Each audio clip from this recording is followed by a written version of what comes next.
34 years ago today, the kingpin of Colombia, Pablo Escobar, technically escaped from prison. Technically.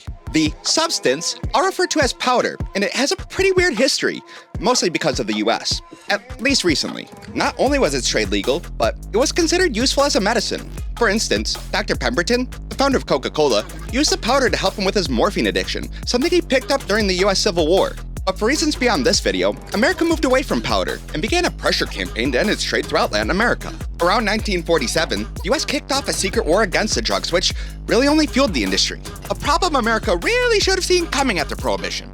And, just like with Prohibition, after outlawing powder, mafia-styled organizations began popping up, hoping to capitalize on this new black market. Things got messy to say the least. But if you wanted to add more, you could probably include violent and also scary.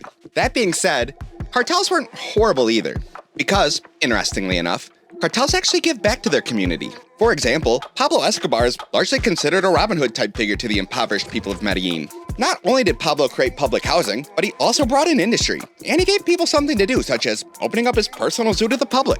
These acts of kindness earned him a lot of goodwill from the community, basically allowing him to run Colombia like a king. But despite his best efforts, he still ended up making a few enemies along the way, including America. Fearing extradition, Escobar made a wild deal with the Colombian government, allowing him to stay at his own personal resort, prison. However, when people kept weirdly dying, Colombia realized he made a bit of a mistake letting him pick his own guards. So, they sent him the big guns to capture him, which failed. It took Colombian officials roughly 1 year to track Escobar down.